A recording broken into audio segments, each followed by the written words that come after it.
Hold on.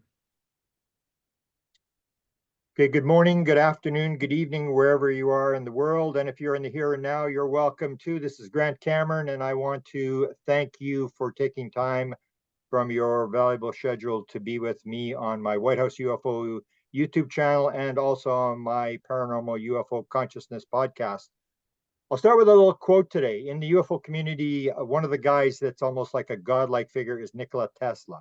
Here's what Nikola said: if you wish to understand the universe, think of energy, frequency, and vibration. And this reflected his deep understanding of the fundamental principles that govern the universe. When I had my first UFO sighting in 1975, I was watching this thing fly in front of the car. Second night, it came at me and it made a little turn and went back where it came from. And all I could think about was, what is this? And I immediately thought, that's an extraterrestrial from another planet. I'm so lucky to be able to see this. Now, 50 years later, as of next May, it'll be 50 years that this since this happened. My world has completely flipped upside down. I really now question what's really going on, who we're dealing with here. So tonight I'm bringing on a special guest, Mark Anthony, who's a lawyer, and he's a psychic, he's a medium, and I want to ask him about the Supreme Court. He's actually argued in front of the Supreme Court. Fourth generational psychic medium who communicates with spirits. Oxford educated attorney who tried over 100 jury trials and is licensed to practice law in Florida, Washington, D.C., and before the United States Supreme Court. I'll let him talk a little bit more about his background, but we're going to be talking tonight about his book, which is the Afterlife Frequency. And this gets into the whole idea that I was talking about, this idea of frequency. We're going to get into this. This is an extremely important principle that everybody has to understand if you want to understand what's going on. Because what I've done now is I've gone from UFOs to what is the theory of reality? How does reality actually work? And I think Mark is right in that groove. I think he spent a lot of time thinking about the same thing. So welcome, Mark, and thank you for joining me on my podcast. And I think we're going to have some fun. You actually told me before, and the good thing I saw it one time before, but I think you said it in an email and I forgot about it, but you mentioned just before the show that you've actually done some UFO stuff. So we're going to get into that. And you've actually dealt with one of the people that I helped publish a book for, Nancy Tremaine. You're going to talk about Nancy Tremaine. Yeah. She's a good friend of mine, and she has one of the more interesting stories. She is probably the first abductee. She was 3 months before Betty and Barney Hill. And when she had her story, I said, have you written your story down? So I actually have a website called It's All Connected, where I help people get their story out. I just show them how to publish a book, and sometimes we'll sort of help them edit and put the book up for them.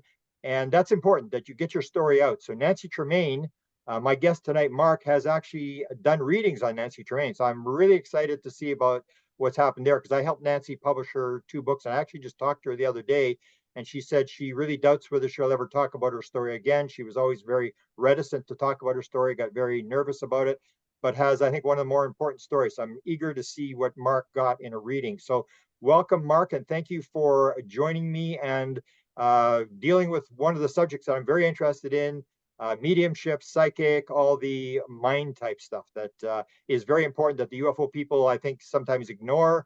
That's where you're going to start getting answers when you get into this whole idea about consciousness, which is what happened to me in 2012, where I was doing the UFO thing and the wheels were spinning and I wasn't getting anywhere. And suddenly I got a download that said, it's all consciousness. It's all about consciousness. And that changed my entire life. So welcome, Mark, and thank you for joining me. Thank you, Grant. It's really an honor to be here, and I really appreciate you having me as your guest.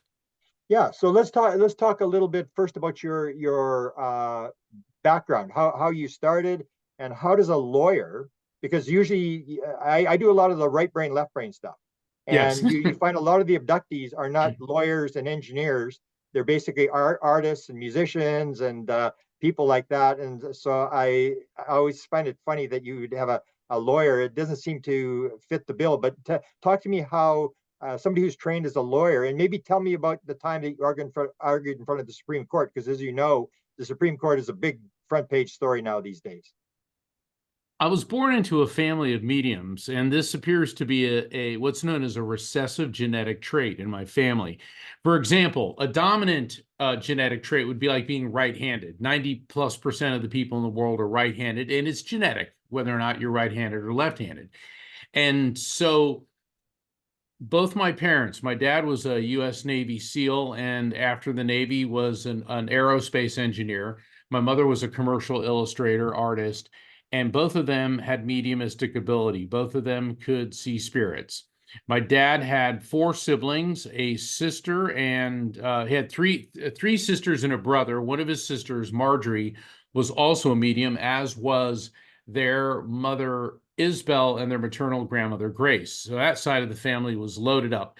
And then my mother, her maternal grandmother, my maternal great grandmother Giovanna, was a very gifted psychic medium and was known in the Italian community of North New Jersey and New York City as the woman who knows things. And yeah, it's really cool. I mean, Catholic Church officials used to meet with her. I mean, we're talking from nuns all the way up to a cardinal would come and talk to her about her visions, her insights. And the Italian Catholic side of my family treated this as a gift from God. There were visions of the Holy Spirit. And what's really cool is back in 2016, PBS, the public broadcasting service, they did a two-night special. I think it was 4 hours long, called The Italian Americans, about how millions of Italians left Italy and came over to the US. They actually had an entire segment devoted to Giovanna, my great grandmother, and they even referenced her psychic abilities. Wow. And it was really cool seeing that on TV. And I remember every commercial break, my cousins, my siblings are calling, "Did you see that?" So that was really really quite an honor. And then my dad's side of the family, they were Baptists from Pennsylvania, and they were very conservative Northern Baptists. And this was the type of thing that was not discussed openly. And my dad always told me when I was a little boy, do not talk to anyone about this. You can tell your mother and I everything you want. And when I was 5 years old, I was getting ready to start school, and I'd started seeing spirits, Grant, when I was about 3.5 years old. And I was playing, interacting with my invisible playmates. But the thing is, when mommy and daddy can see your invisible playmates too, they're not imaginary. Okay. And I remember mom was like, "Oh, he's got it." And dad was like, "Ah, geez," followed by a few colorful sailor-like expletives. He's got it. And my dad was afraid. He said, "Do not tell anyone." Well, I found out years later why he was so scared. He told me that people who see things that others don't get taken away. Now, that was very disturbing for me. Yeah, I was only 5, and I remember I was shaking, and he held me. Dad, he was a tough guy, but he's a very loving dad. He held me. He says, "I'm not trying to scare you. It's for your own good." What I found out is about 20 years before I was born, his sister Marjorie, she was married to this guy who was a religious nut. I mean, excuse me, he was an extremely, he was a religious fanatic. Look, I'm just going to come out and say it. He was afraid of her and her ability. Well, one day he was getting ready. He was a machinist. He was going to work at a steel plant in Pennsylvania. This was back before Pennsylvania, Ohio, and all that was the Rust Belt. Back then it was the Steel Belt. And she had these misgivings. She had a terrible premonition something horrible would happen to him. She doubled over in pain. She was clutching her solar plexus area, begging him not to go to work. They had a huge fight. He said, "Fine, I'll stay home." Well, that day, a crane was lifting thousands of pounds of steel beams, and all of a sudden the cable on the crane snapped, and the steel beams fell, and they crushed the machine shop that he worked in and killed everybody in it. Now, logically, he would have been there. Instead of being grateful, this intensified his paranoia, and he actually got a psychiatrist to diagnose Marjorie as a paranoid schizophrenic who saw hallucinations. She was forcibly removed from her home, taken to a mental institution, and involuntarily subjected to electroshock therapy for a period of over 6 months. And Grant, this did so much damage to her brain that Marjorie never again talked about seeing spirits or foreseeing the future. And I didn't know any of this when I was a boy. I found out about this when I was in my 20s because, every time the topic of Marjorie came up, and I never met Marjorie. She died years before I could ever meet her, although her spirit comes to me quite a bit. And I write about Marjorie in my books.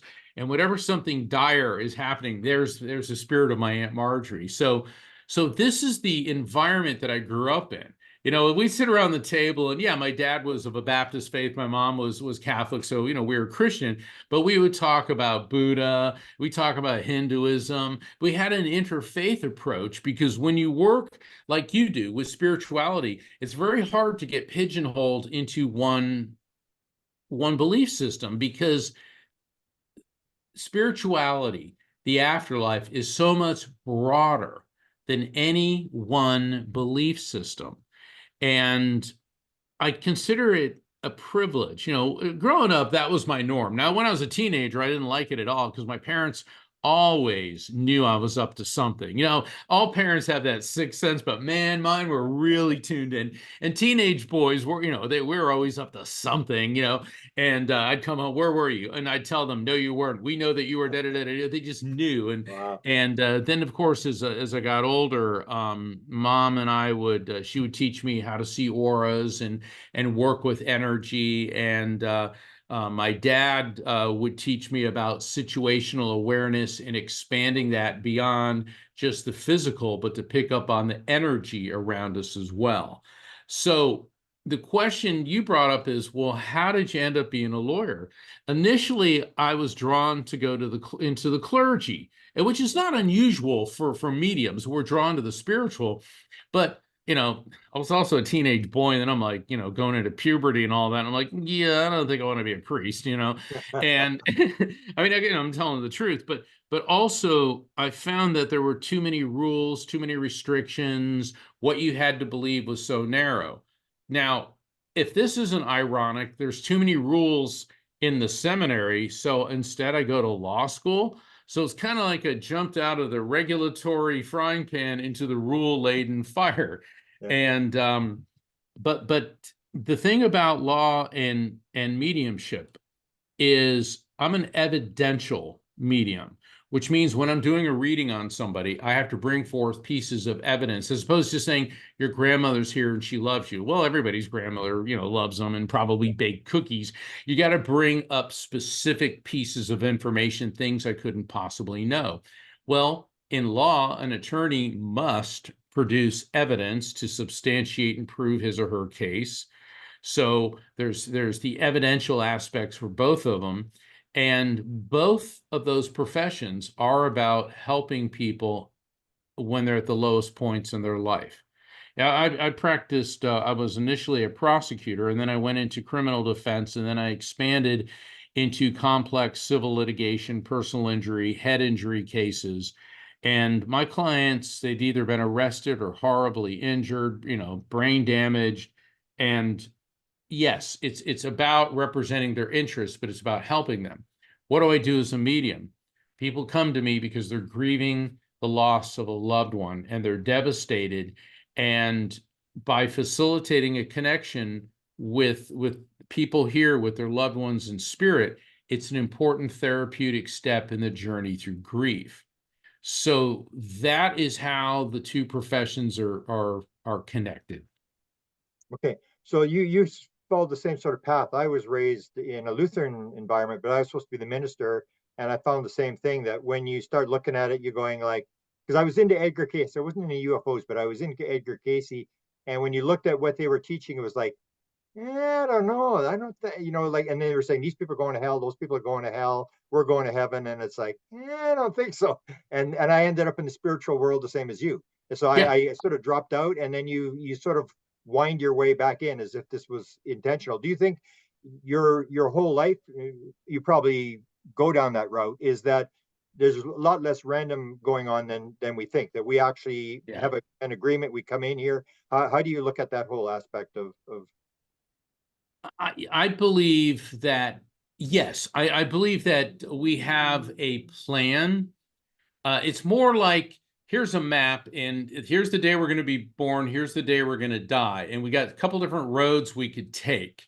And I think if you stray too far, intervening spiritual forces will come and can direct you back onto that path.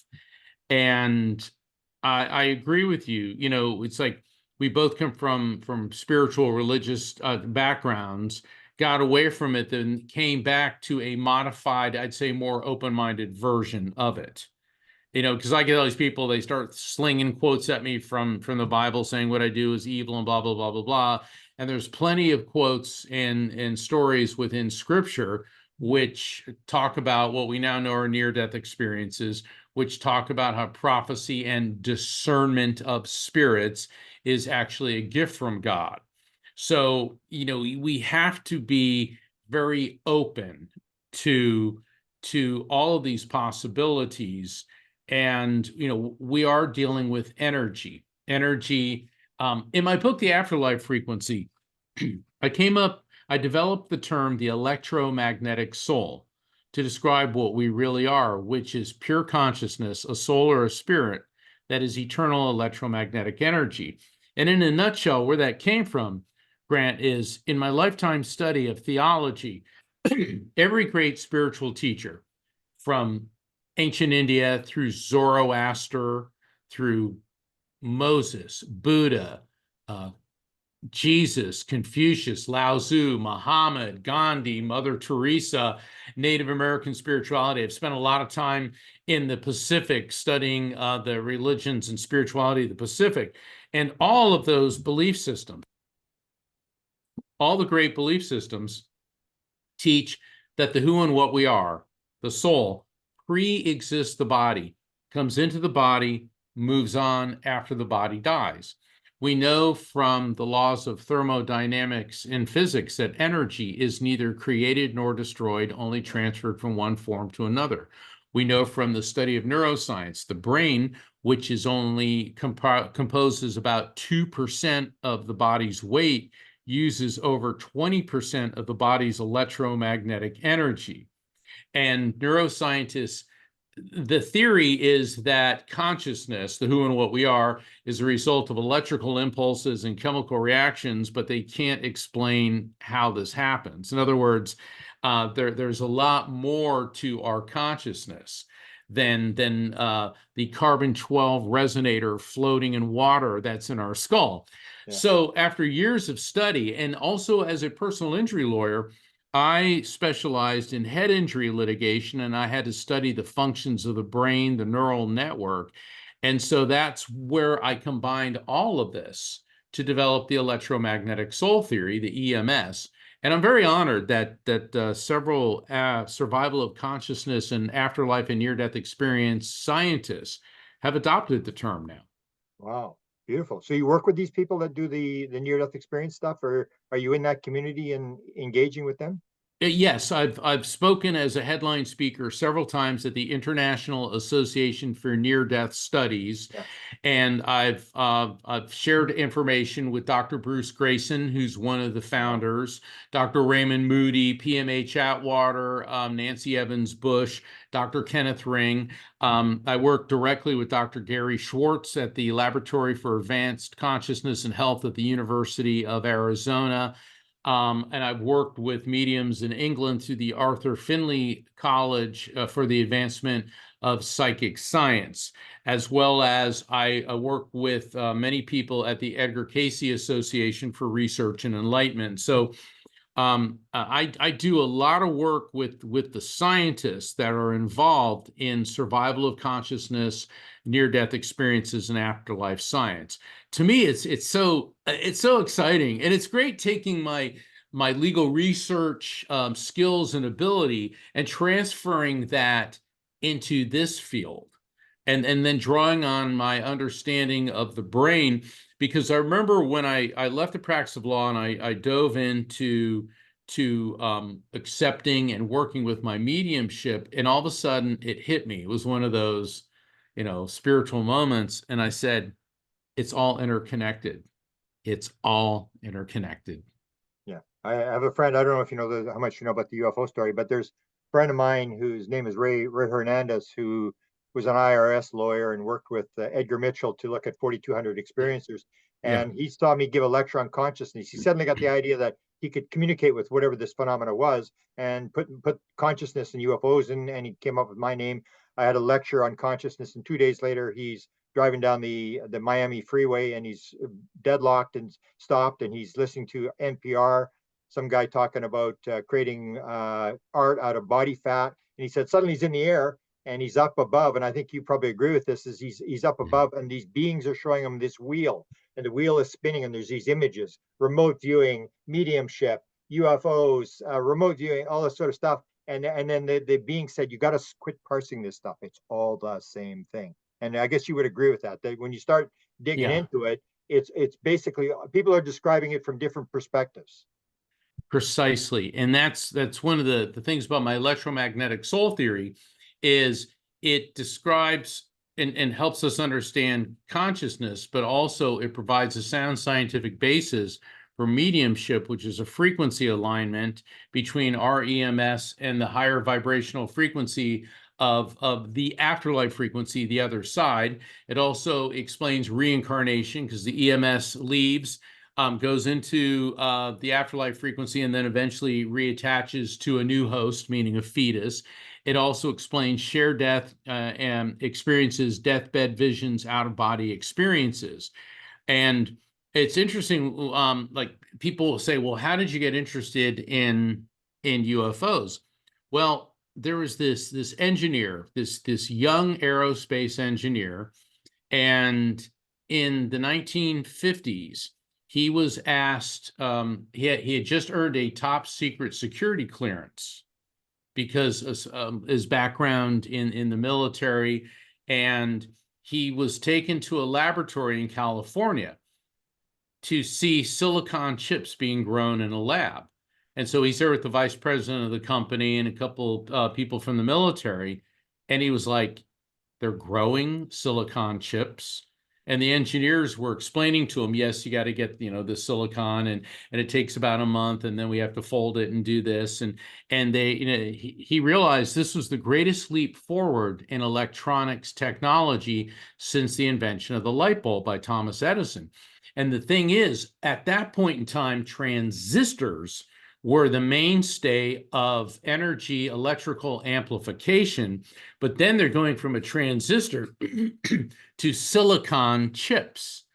And the engineer, he said to the vice president that he was with, he said, where in the world did we get the idea for this?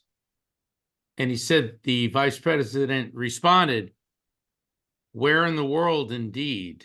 He said, something happened in New Mexico a few years ago, and the government brought in all the tech companies. They said it was a weather balloon crash.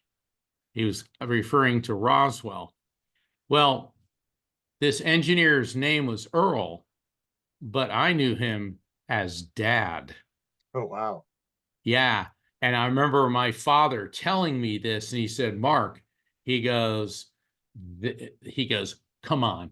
We went from transistors to silicon chips. He said they found something at Roswell. They covered it up. He goes, my dad, he said, horse hockey, it's not the word he used, the official story of Roswell being a weather balloon. He goes, no way. Yeah. And that would make sense. I mean, that's what I say. Like a lot of people spend a lot of time looking at lights in the sky. And I say, you've got to talk to the people like you, whoever's interacting with the intelligence. That's what you got to deal with. And you even see, even the movie Firefox, where Clint Eastwood steals the Russian jet and he's flying it with his mind. And then I show an experiment from 2004 from the University of Southern Florida. And I tell people, just put rat brain and F-22 simulator into a Google search, and you'll find this video of 2004 white world technology where they got 20,000 neurons from a rat brain that's flying an F-22 simulator. And this is the thing. So you wonder what they're doing in the black world and what they've learned. So in terms of that, in how far have we come, and how far have we come in terms of understanding from your childhood where it's told, don't talk about this, have we made any progress in terms of people understanding that this is probably how it works, that this kind of stuff is real? Because, there's a lot of backlash in terms of psychic phenomena Yeah, and stuff like that. certainly. The problem, excuse me, hold on one second. Yep. The problem with mediumship is that the history of mediumship has been permeated with fraud. Going back to the Victorian era, and even there are some high-profile mediums that are on TV and such, that there's allegations of fraudulent practices. But getting them out of the way, those of us who are legitimate, once again, my electromagnetic soul theory, how mediumship works is, okay, we have the electromagnetic soul in our brain. Think of our material world dimension as AM radio. Yeah. Okay, it's frequency and vibration. And the other side is FM radio. So you got these two energetic dimensions, these two energetic systems, frequency, vibration. And even though they're separate and distinct, there are times when the frequencies between the two are able to overlap. And that's what happens in mediumship, because we know that the brain has 5 major brainwave frequencies: gamma, beta, alpha, theta, delta. Gamma is like when you're on Final Jeopardy and your brain is just like cranking at full speed. You're doing a calculus test. Beta is activities for daily living. That's the state we're in.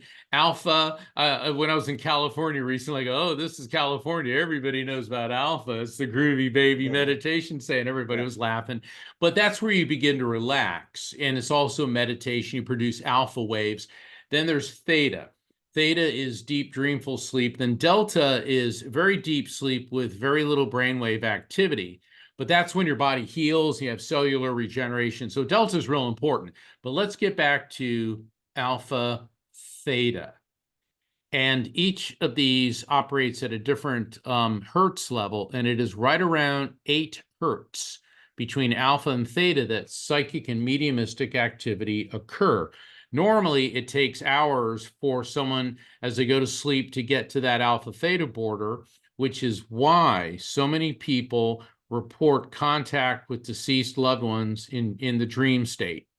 Or just as Because they're going to sleep and waking up. exactly, because you're Yeah. right there and you'll hear someone's voice, or you'll have a contact experience and it feels real. Has a beginning, a middle, and an end. It's not that surrealistic craziness, dreams where, my book suddenly turns into a hippopotamus that, becomes Margaret Thatcher or something, dreams. But the thing is, it's on the alpha theta border. Now, spirits can see that. That's why they bring their frequency to match with that. For some reason, people like me are able to go from beta to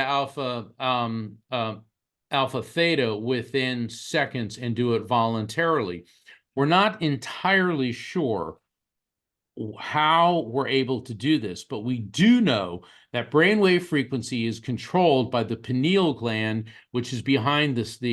For those of your listeners, and I'm sure there are many who have done yoga, the proverbial third eye chakra, middle of the forehead, go back about 4.5 inches. There's a small gland between the size of a grain of rice and a lima bean, the pineal or pineal, depending on how you want to pronounce it, gland. The most complex organ in the body, one of the smallest, if not the smallest, and also the most misunderstood. It's been studied for decades. Recent discoveries, recent meaning within the past 20 years, have indicated that there are both magnetite and calcite crystals within the pineal gland, both of which generate an electromagnetic field. Ooh, so we've seen a reoccurring pattern here. What was the first radio? A piece of quartz crystal with copper wire running low levels of electricity through it. Voila. In our brain, we have a much, much more sophisticated version of that. And guess what? The pineal gland regulates your brainwave frequencies. It also regulates your circadian rhythms. It also regulates your ability to perceive light. You ever wonder why you get jet lagged? You say, well, I came home and I got plenty of sleep and I'm still jet lagged.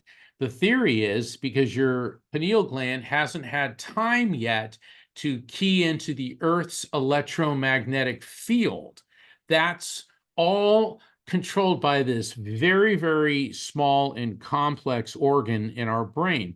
This is one of the main psychic receptor areas in our body. And so spirit communication and both mediumistically and through dreams, also when communicating with spirits, when we start getting the data, the facts, figures, the visions, the auditory information is received through the pineal gland. The other receptor area is the solar plexus. It's the second most complex bundle of nerves in the body outside of the cerebral cortex, and that's just below the rib cage in the area of the diaphragm. So whenever you get that gut feeling, where do you think that expression came from? The gut feeling. And the solar plexus is where people get the, oh God, I had a bad feeling. Oh, I knew I shouldn't have done that. And so when working with spirits, that's where we get how a spirit will tell us the cause of death, because I'll feel it. They give us emotions. It's the feeling. So we got the data and then the feeling. And none of this is hocus pocus or magic. In fact, there's a number of medical researchers who are now referring to the solar plexus as the second brain. And other species have multiple brains. An octopus has 9 brains, one in its head and another one for each of its 8 arms. Okay, so if something like an octopus can have more than one brain, why can't something as sophisticated as a human being? And we do. Now, are you in that range? You talked about experiments. Have you done the brainwave experiments? And are you at you're talking the 7.8 or the Schumann's resonance idea? Yeah. And that was done with Ingo Swann, the famous remote viewer at Laurentian University, where they could actually block it. They would do this thing where they would block the Schumann resonance, and he would be off target. And as soon as they would turn that off, he was back on target again. Yeah. So did they do these experiments with you? And what was your brainwave showing? Well, they didn't do that particular one. They're more interested in the verifiable data that I can get. That's what Schwartz And you were working with? I'm sorry, yes, with Dr. Schwartz. I've done a number of readings with him and for other of his research, other of his colleagues and researchers at University of Arizona. They're more interested in, do a reading. They'll set up a Zoom reading for somebody I've never met, have no idea, and then, who comes through and what can be verified. And then I was subjected to, not subjected, but I underwent positronic emission tomography, which is very much like a QEEG to determine the electrical activity in my brain. Then I've also had EEGs, QEEGs, and CAT scans to see what's going on in my brain during mediumistic activity. And it's really fascinating when they start, showing you the brain and saying, wow, there's a lot of activity going on here, and looks like you're producing these waves at this time. So once again, there's an explanation for everything. And getting back to my dad, I remember when I was about 8 years old, we were looking at the stars. And, my dad was my hero because he worked with astronauts. He worked with Edgar Mitchell. He knew Chuck Yeager. What did he do? He was an aerospace engineer. Well, if you don't mind me telling a story, I think you'll find this one. Yeah.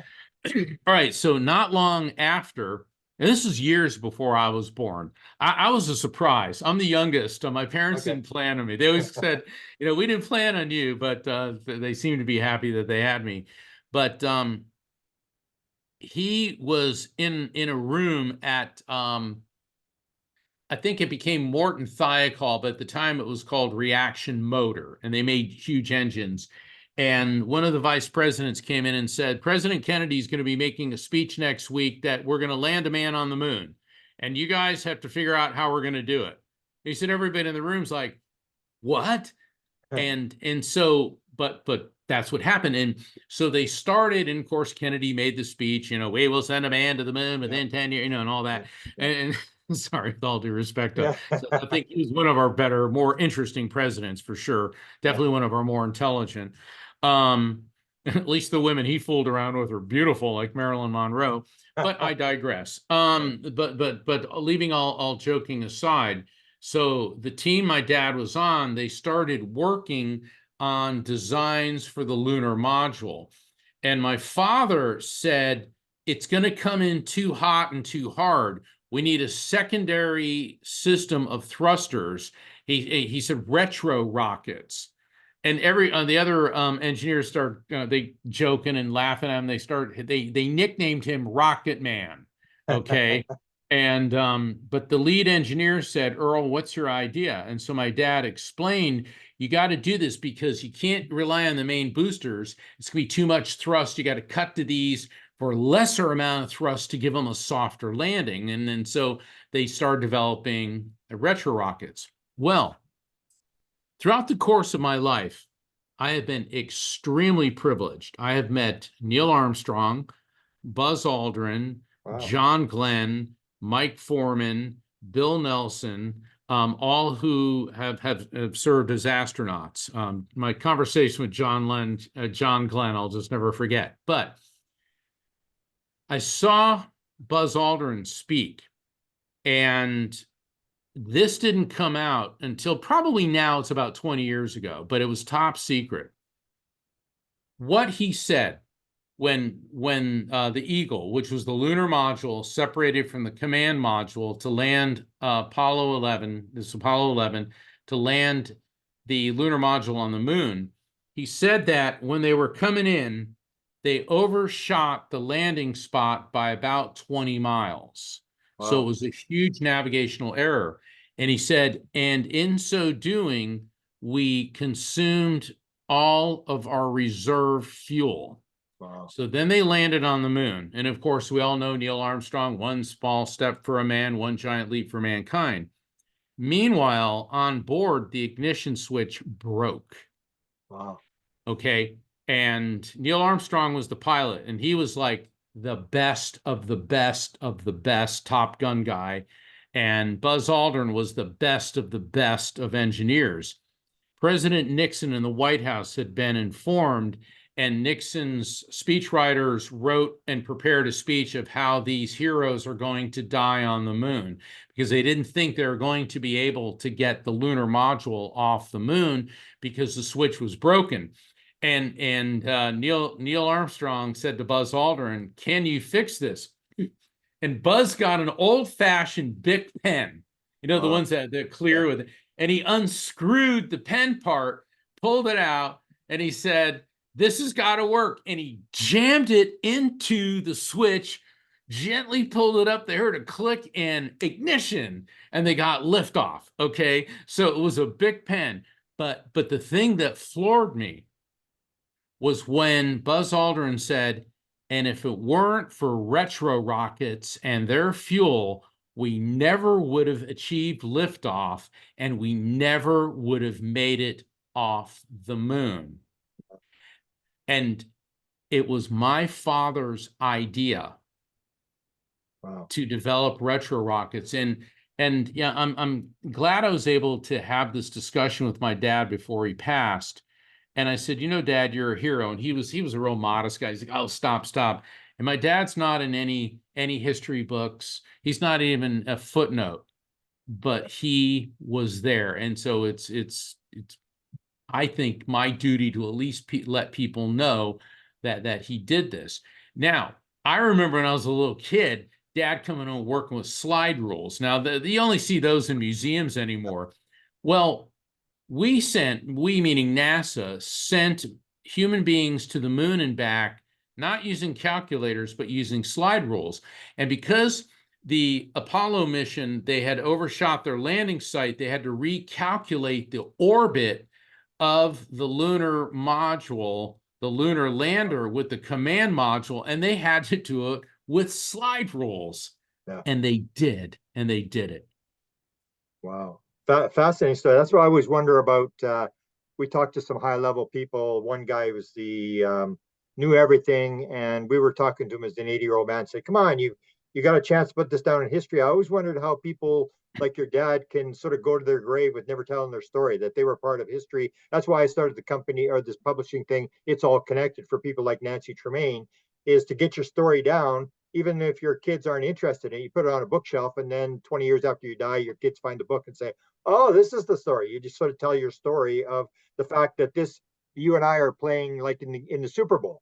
We're in this game that nobody really knows what's going on yet. We're on the leading edge of this, and to actually appreciate the fact that you got to play this game, you got to be on the leading edge of this very important subject that people don't understand yet, and that you should record your story for future generations. Yeah, and it's important. And I think my dad, he was the last of the greatest generation. He had a secret security clearance. He wasn't supposed to talk about it. You know, Yeah, he was a good sailor right up to the very end. yeah, And I mean, I could tell stories about him, all day. But I yeah, thought, since we were talking about the space technology yeah, and what apparently we had recovered from Roswell, I thought you would find that yeah. interesting. Yeah. So let's go back to frequency again. I've done a lot of stuff on this mind stuff, and you get, like you're talking about, the gamma. That's where you get the meditators that have been in a cave for 20 years, where they had them at University of Wisconsin, or you have the channelers. A lot of the channelers are producing this gamma frequency, very high gamma frequency. So it's almost like you're sort of programmed to do this. You can. It's like God is talking to everybody, but only certain people can hear, and you're able to cut out the noise and pick up the signal. What's the difference between a psychic and a medium? If you want to find out about your future, love life, and career, see a psychic. If you want to talk to dead people, see a medium.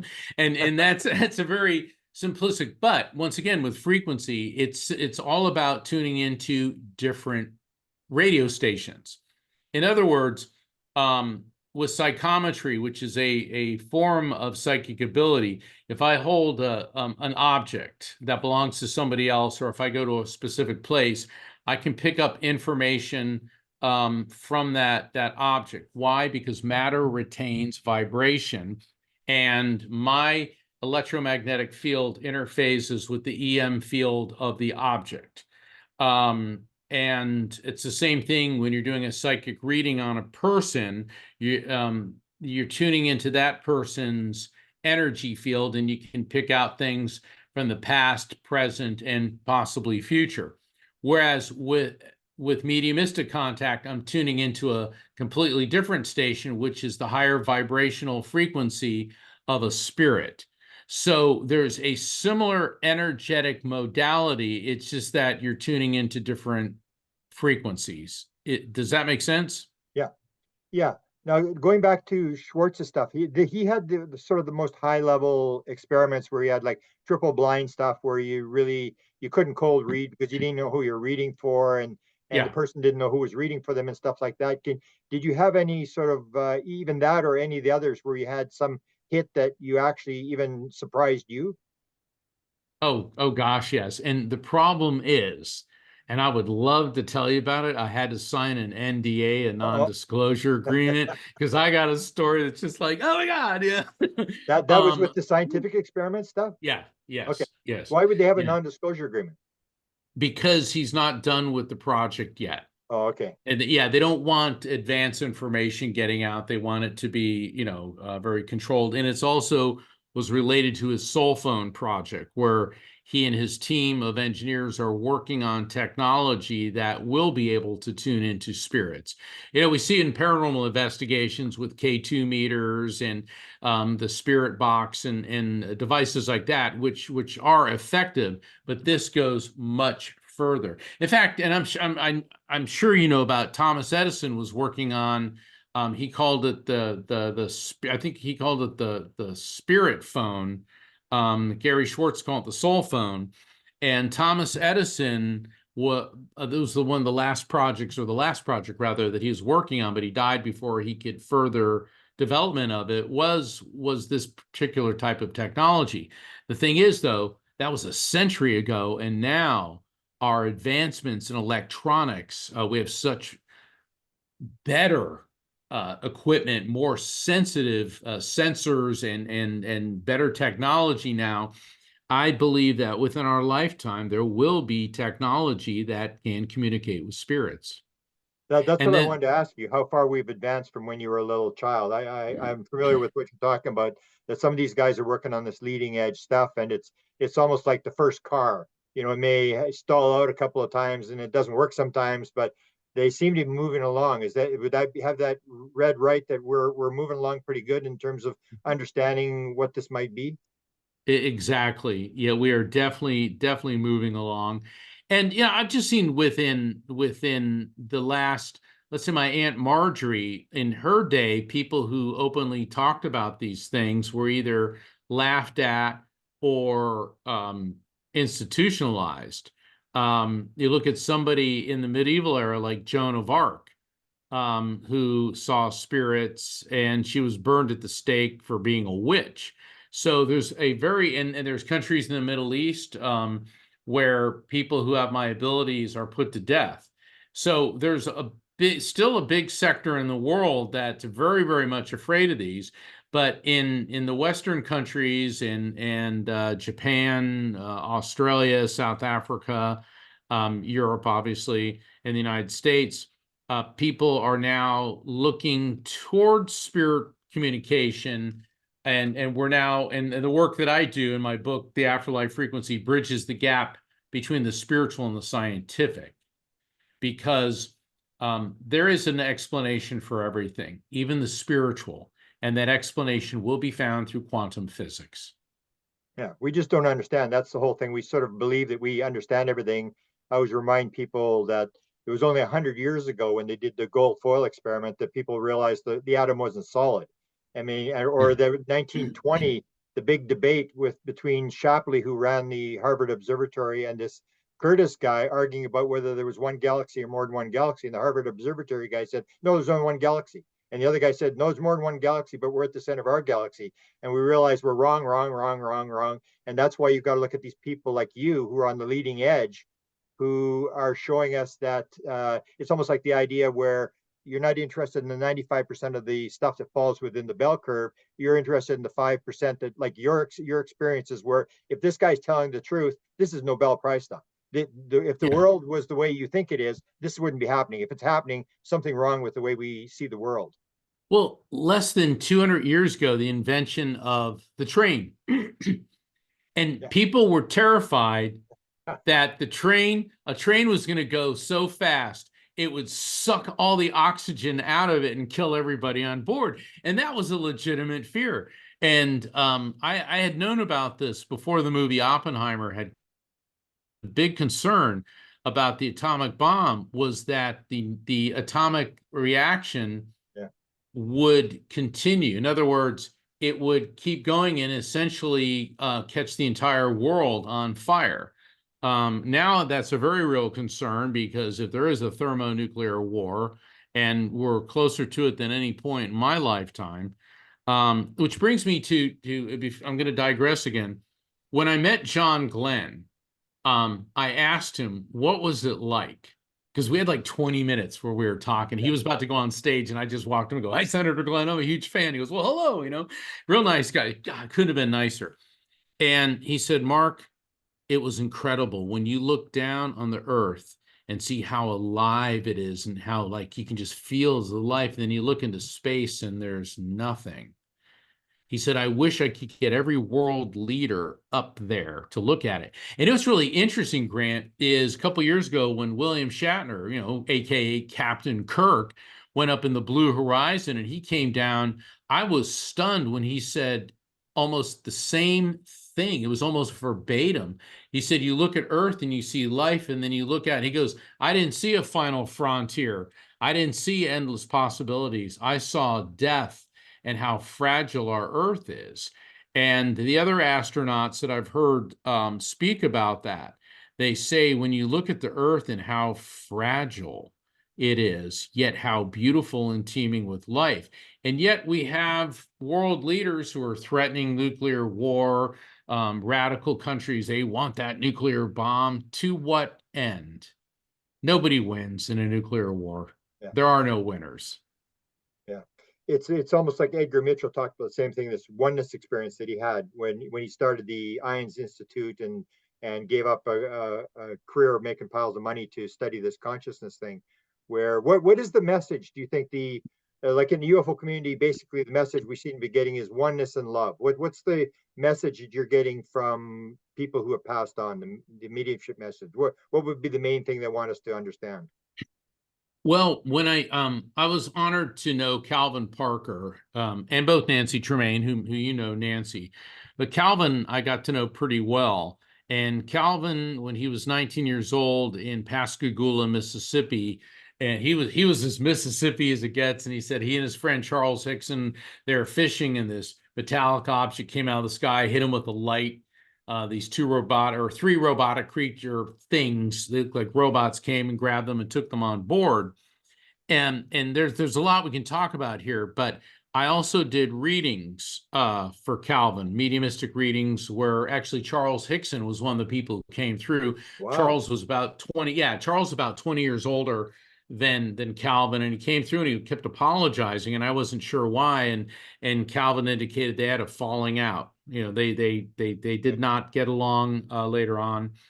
And I asked Calvin, and I asked Nancy Tremaine this too, and they gave pretty much the same answer. What do these aliens want? Why are they here? And Calvin said, Lord knows. He said, but this world's on a collision course for disaster, and maybe they're here to stop it.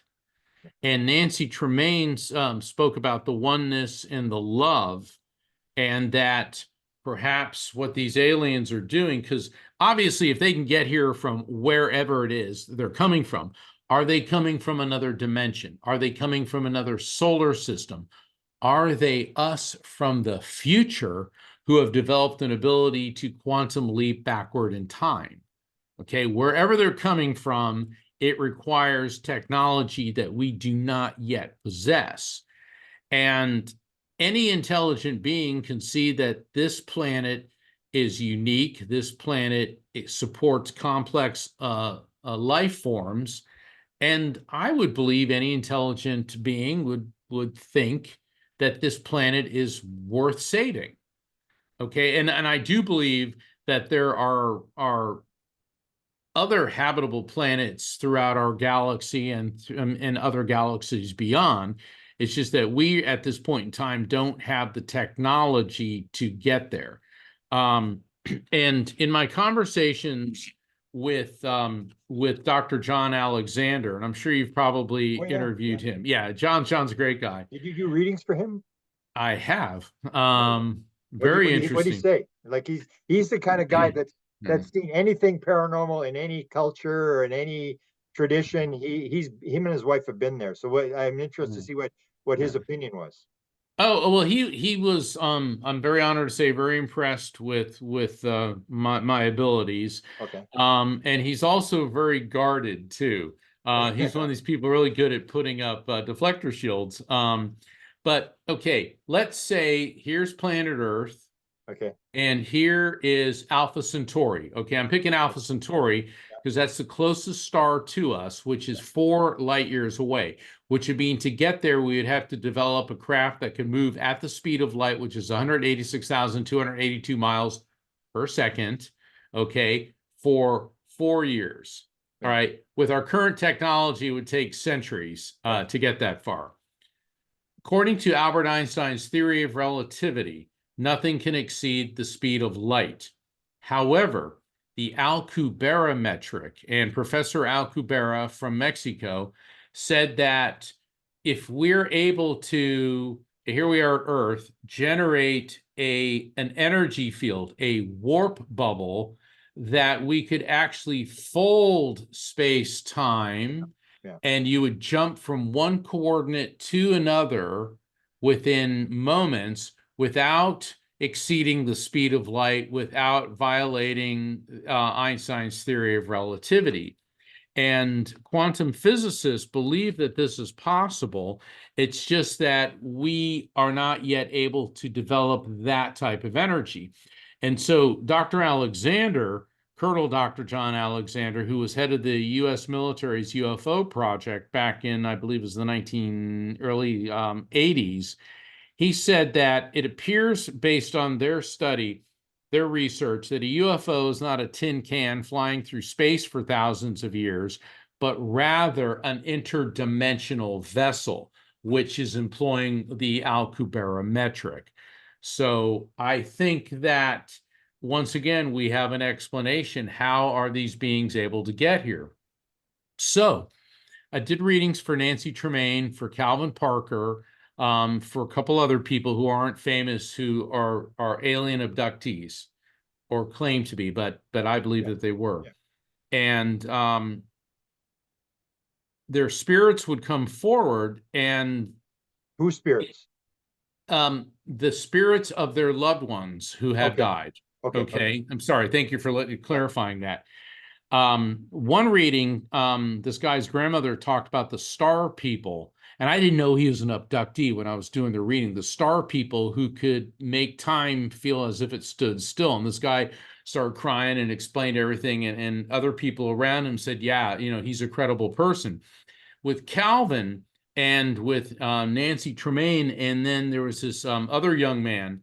I'll never forget doing a reading for him at a gallery event, and his grandfather came through and said, I said, the Grays, and all of a sudden this kid starts shaking. And he looked like Tom Cruise from Top Gun, like the original. He had those chiseled features. He was all buffed and perfect male specimen. The tears start flowing. And he said, they come for me and they won't leave me alone. Then all of a sudden I realized what he was talking about. And I said, it's the way you metabolize protein. That's why they select you. And if you alter your diet, this was his grandfather speaking, that will make you less interesting. And it was like, okay. Same thing came up with Nancy. Same thing came up with Calvin. Same thing came up with every alien abductee. So I'm like, this whole protein thing. Then I was talking to Chris DiPerno from MUFON. I'm sure you know him, the Mutual UFO Network, and he used to be a police investigator. And he didn't believe in UFOs, but he worked in New York, and he kept being called to cases where people claimed they were abducted. And so he left and became the lead investigator for MUFON in New York. And I told him about the protein, and he said, what? He goes, Mark, he said, that's incredible. I go, what do you mean? He said, every abductee that we've debriefed craves protein like we've never seen. He said, this one guy was craving protein so bad, he ripped open a package of hot dogs and ate them raw in front of us. And we're like, whoa. And so I called Calvin and I asked him, I said, the protein thing came up, and Calvin goes, yeah, man, I can't get enough of it. He goes, I know it's bad for me, but I got to cut back on it. So Chris and I were discussing this, and it appears that they select particular people because of protein metabolization. Gets better. I was doing a session for this woman and her son, and during the reading, we were communicating, I think it was with her mother, who would be the young man's grandmother. And I said, listen, your mom's talking about a UFO. Did you see a UFO? And she said they didn't take you because you weren't what they wanted, but you were close. Well, this woman and her son start freaking out. They go, oh my God, we were someplace and this big metal object came down and it hit us with a light and then it left. And I'm like, whoa, okay. Now, the question is, if these abductions are real, they are looking for humans with a specific biological anomaly or process related to protein. Now, why? Are they harvesting samples from these people? Is it for some type of alien-human hybridization program? What is this for? And that's the question. And I know there's a lot of people that believe in aliens that say that they're already among us. They've been able to adapt themselves maybe through this harvesting of DNA and protein to look like us, which I think is kind of interesting and intriguing. But that is the question. Why specific people? Why the protein process? And let me tell you, talk about validation for a reading. Here I've done readings for these abductees, and the protein thing keeps coming up. And now I find out that MUFON has documented the very thing that came up in all these readings about protein. The subjects, the alien abductees, they are selected because of a protein, how they metabolize protein. Wow, interesting. And the one thing I've realized is that the people will talk about experiencers or abductees, whatever. They will say they're here, they're here. I know they're here, and they'll say, "How do you know?" I feel the vibration. That once you've entered, that they're on a different vibration, which gets to the idea of a question I've got, that a lot of if you look at Whitley Strieber's material, his wife Anne, when she reviewed all the letters from the communion, they got hundreds of thousands of letters after communion. She went into the room and she said, "Whitley, whatever we're dealing with has something to do with death." And what you'll get is a lot of experiencers will talk about being on board the ship and dead people are there, dead relatives, dead pets and stuff, and they're usually very upset. Like, why would they're trying to fool me, why would they bring my dead dog onto the ship and stuff like that? What would you make of that? Why is there that connection? Is it all the same thing, or they're all why would dead people be showing up on ships where abductees are? Well, the question then would be, is it the body of the dead person or is it their spirit? And that I don't know. But once again, we were talking earlier, how all these things are interconnected. These are yet more pieces of the puzzle. Yeah. Okay, my theory on spirit communication is, I call it interdimensional communication. We're talking about alien spacecraft coming to Earth from distances beyond what even travel at the speed of light can do in any practical amount of time, but it's interdimensional travel. The term here is interdimensional. Maybe they are capable of, when they get a subject, of tuning into that person's energy and thereby, maybe through technology, artificially recreating what I'm able to do as a medium, yet even more so.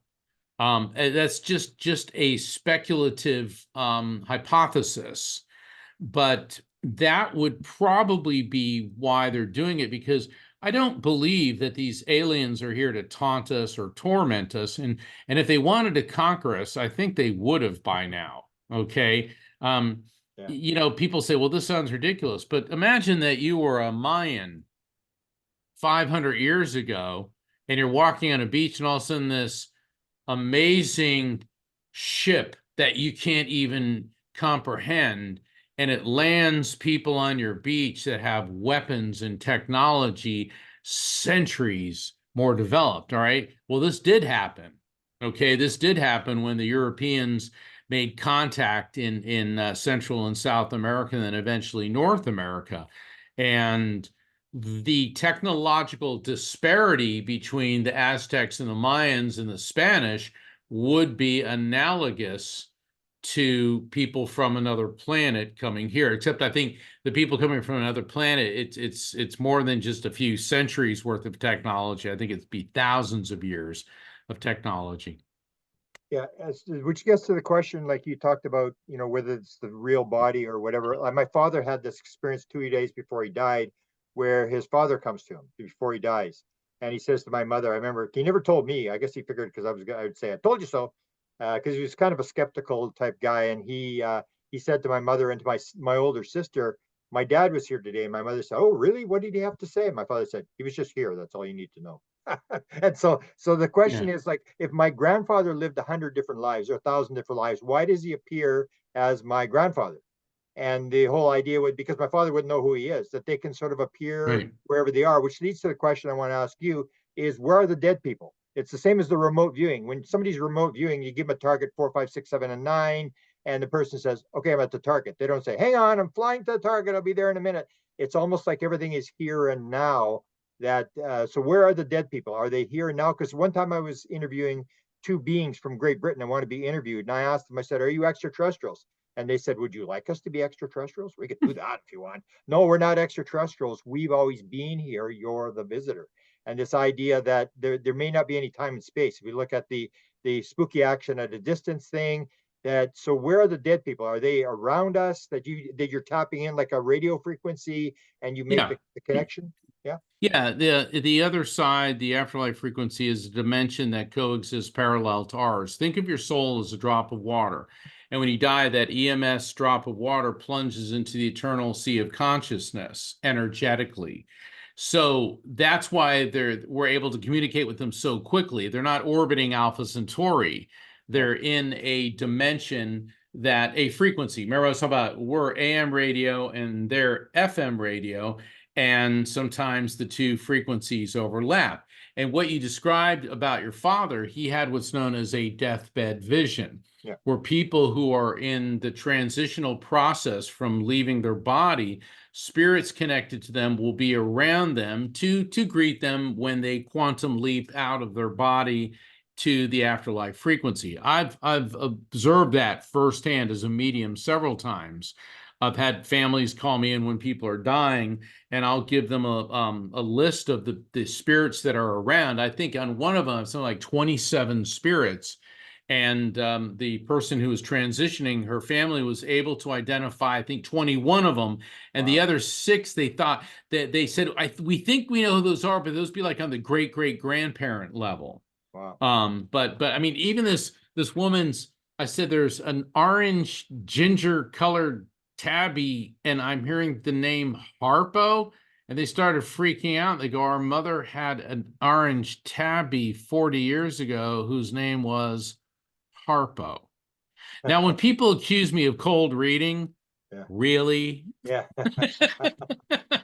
So you're using similar process to what the beings are losing. Like I always say, like why would they leave crop circles? Like they're not landing on the White House lawn and giving you a left brain lecture as to this is what we're here for and this is what we're doing, whatever. It's all this symbolic stuff where it's like breadcrumbs, and so you're getting that sort of thing as well. You're like the right brain. You're getting symbols, and you're trying to interpret these symbols of what Right. they're giving. They're not really using words so much as symbols. Well, it's because they don't use words. What it is, a spirit is pure electromagnetic energy. So it's an EMS, and what they're doing is emitting a wave of electromagnetic energy, and their energy then interfaces with the electromagnetic field in my brain, and that EM impulse gets converted into recognizable concepts based on my memories, feelings, and cultural associations.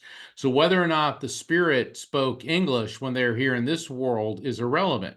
For example, I was doing a reading for this family from Argentina, and their father came through, and I have a background in classical studies. Okay. So all of a sudden, I see this mosaic of Alexander the Great on his horse, and he's got his spear. And I've been doing this long enough. So I said that. And only one of the family members spoke English. They were all talking, and she said, our father's name was Alejandro, which is Alexander, and in Argentina, he used to race horses. Voila. Okay.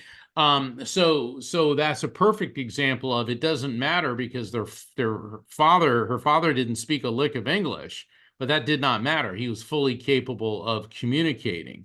Because sometimes people will say, well, why don't they just tell you? It's like, well, they are just telling me, but they're speaking in a different language. For example, if I only spoke French and you didn't, this interview would just sound like a bunch of gibberish until you were able to discern words and phrases and eventually the entire conversation. And in the Afterlife Frequency, my latest book, I explain what I call the raft technique, how to recognize, accept, feel, and trust messages from spirits. And it's a fun story how I developed that. I was here in my office and I was working on the book, and I said, well, how am I going to teach people who aren't mediums how to recognize signs? And I had the dreaded writer's block.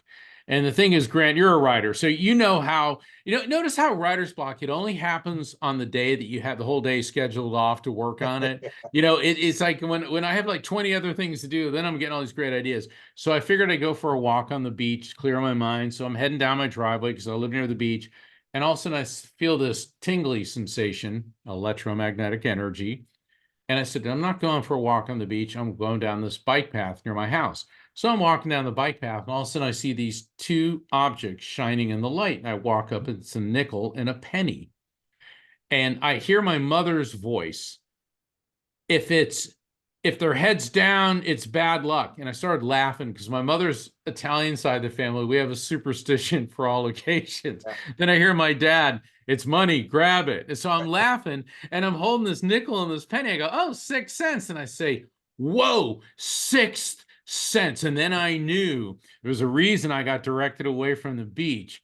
And then I say, what, mom and dad, what do you want me to know? Then I get a vision in my mind's eye of my father. And see, he was a Navy SEAL, but he also used to teach kids how to swim at the Y. And we always used to go in the ocean, and he was holding this blue canvas raft with like had these yellow like rubber bumpers on the end of it. I remember that raft, and I'm like, a raft. And then I heard my parents' voices in unison. Recognize signs, accept the contact is real, feel it without overthinking, trust the message. And I go, raft, R-A-F-T. And I ran home, and then the words just started flying and all that. Yeah. And so that's what I teach people, because we're all capable of having a psychic or mediumistic experience. Not everybody's a psychic or a medium, but not everybody is an Olympic swimmer or a rock and roll lead guitarist or, a mathematician. We're all good at doing different things. I can talk to dead people, but don't ask me to change the, water pump in your car. I mean, that's, Yeah. if I did it, you'd probably really wish I hadn't. But the thing is, we're simply good at doing different things. This is in my skill set, but nonetheless, everyone is capable of utilizing the raft technique. So when they get these feelings, if they hear a voice, if they smell a scent that related to somebody who's passed and there's no source for it, if you just get a message, recognize the contact as real, accept it, feel it without overthinking. That's where people torpedo things. Yeah. Oh, left grief brain induced hallucination. Hallucination. That's where people go wrong. That's the the hard left one. brain gets involved. They Trust call it. that analytical overlay in remote Yep. viewing. Do not guess. Do not guess. Yeah, you go with it. Go with what you feel. I Yeah. call it the no, no, no syndrome, because I'll be doing a reading. No, no, no. People get into this no, no, no. It was funny. I was on a TV show, and every time I'm on TV, it's live. Okay, it's not like these other mediums that they do an hour reading and then crystallize it down to 10 seconds for the wow moment. And so this poor woman, she was terrified, never been on TV before. It's from a live audience, and we're probably from about 1 million people, airwise. And her son comes through, and I describe a younger male, and she goes, well, my son died. And I said, he's showing me a cross, and he's saying cross. No. Are you sure? I'm getting something with cross. No. And her husband's sitting next to her, and he's all bottled up, and he's got this scowl. I could tell that she must have dragged him there to see this, psychic medium on TV. I keep getting cross. Well, we're coming up on a commercial break, and the host says, all right, we'll be back in 4 minutes with Mark Anthony. So it's a 7-minute segment, 4 minutes commercial, 7-minute segment. And so this poor lady's staring at me, and her husband goes, well, our last name is Cross. I go, you mean like your son's name? And they look at each other, go, yeah, his name was Cross too. And I'll never forget the host of the show going, oh my God, like that. So we go back on, and she said, well, and she explained, the host of the show said, Mark was getting Cross, and they weren't sure, but then on the commercial break realized that their last name, just like their son's, is Cross. Mark, why don't you go to somebody else? And I was like, wow. Yeah, that's interesting, because you actually got my next question. I was going to ask you about the sixth sense thing, because I wrote a book on apports and manifestations, but I guess it's the same thing.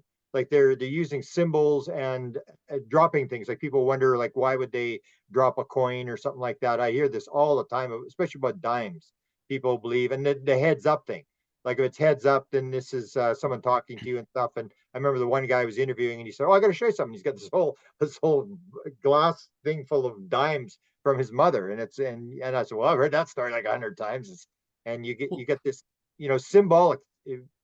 well, I've termed that phenomenon frequency beacons, and it's Okay. based on quantum entanglement. Now, quantum entanglement, if two subatomic particles are separated, even though they may be 1 billion miles apart, if you do something to one, it affects the other. Well, how does that make sense? Okay, think of everyone that you know. Let's go with everyone that you love, both in this world and the other side, connected by a three-dimensional spider web. How does the spider web work? Frequency and vibration. Something hits it and it sends a message, okay? So all of a sudden you're driving on the highway and you are immediately prompted to turn on the radio, and there is that song that brings you right to your loved one, okay? Or you're somewhere and you smell your mother's perfume and there's no source for it. Or you feel that the presence of a loved one is around you. Frequency beacons are the two-way street of spirit communication. You may be thinking so very heavily about somebody, and then all of a sudden you feel their spiritual presence. Well, you've sent a vibration along that tether, draws them to you, vice versa. They will prompt you to do things or direct your attention to, gee, why do I always find dimes? And as soon as I see that, I think about my dad who passed. Do you think that's a coincidence? It isn't. It's a frequency beacon. They send us signs. And the more you start working with the raft technique, the more you're going to see, wow, they really are in contact with us. Beautiful. So let's sort of start summing up. Like, what would be your version of what life is all about? Where did we come from? Where are we going? And what are we supposed to be doing when we're here? To paraphrase my friend Dr. Gary Schwartz, his wife Rhonda Schwartz, who is a medium, we have one life and it's eternal. And that's what our life is. And Buddhism says that consciousness is an eternal stream of energy. And I agree with that. Our life is an eternal stream. We come into this material world, we go to the other side, but then we return. I believe in reincarnation, and maybe we can have another show on that sometime. Yeah. But the thing is, our life is eternal, and it's the eternal voyage. It's an adventure of energy. And every day that we're alive is a gift. It does not always feel that way, but it is. And eventually we will leave this material world and revert back to a purely energetic state. So the point is to project as much positivity, kindness, compassion. Because while I don't believe in hell, I do believe in karma. For every action, there is an equal and opposite reaction. And I do believe in reincarnation. And what does every religion teach you? Be nice. Okay? Strip away all the politics and the agendas, all the great teachers, be nice. So that is the point of life. Are you hopeful? Yes. I'm an incurable optimist, although I'm very disappointed. I figured the 21st century we'd be at a more elevated level of consciousness than on the verge of the Third World War. But based on the messages that I've received in several readings from spirits, they indicated the next 8 to 10 years. It was 10 years when I got this message. And so it was 2 years ago. So the next 8 years are going to be very, very close. But then after that, we're going to make it. We're going to make it. So yes, I am hopeful. That sort of agrees with the channelers, where they talk about this idea about what has been created in fear must be brought to the surface to be seen in a new light, and that this is Certainly. we're going through this time, but this has to happen. It looks like a bad thing, but it is moving you along to that you're ignoring a lot of stuff, and you have to see the opposite. So Well, let me sort of finish up by you did the book, The Afterlife Frequency. Have you got another book coming? And what are you doing? And you tour the world an awful lot. You move around, and what have you got planned? Yeah, well, The Afterlife Frequency, it's my latest book, and I invite everyone to go to my website, afterlifefrequency.com, sign up for my newsletter, go to my calendar of events. I do a weekly live stream show, The Psychic in the Doc. My co-host, Dr. Pat Basili, world-renowned behavioral psychologist. People call in, I do readings, and she helps people interpret the messages. It's very healing, very empowering. I always am working on the next book, but I'm also a writer for Best Holistic Life magazine, and I write articles for them every month on all types of topics, spiritual and energetic, and some adventures and some of my adventures around the world. And you can find out all about all of that at my website, afterlifefrequency.com. But yeah, I've got a lot coming up.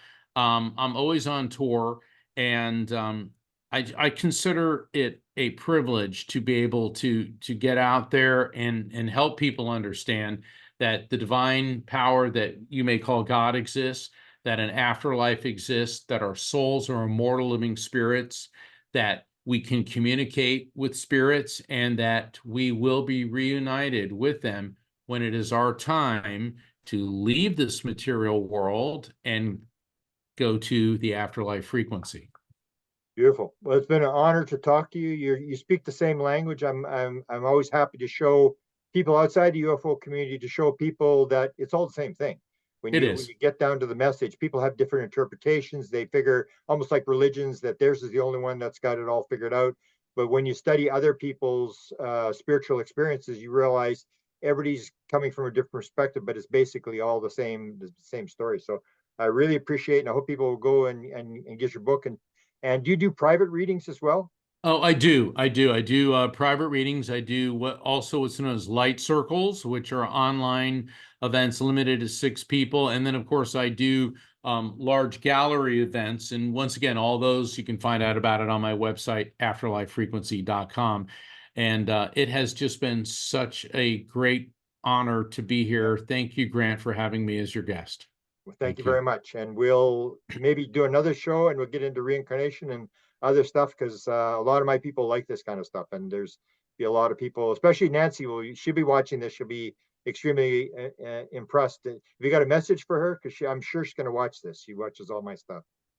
You know, Nancy is a beacon of light, and the messages that she and the understanding that she's had in the contact with the extraterrestrials is helping people bring their perspective and consciousness to a higher level. So, Nancy, thank you for being such a unique messenger of peace. Wonderful. She'll love that. And she's had a rough life, and she's got an important message. And I'm glad you came in contact with her, because she's unique, very unique in all the experiences. And I keep pointing out to her, I said, whatever reservations you have, remember, you were always the first. You were the first that came along, and take pride in that. So thank you, Mark. And we will set up another session down the road, and we'll discuss this further. Thank you.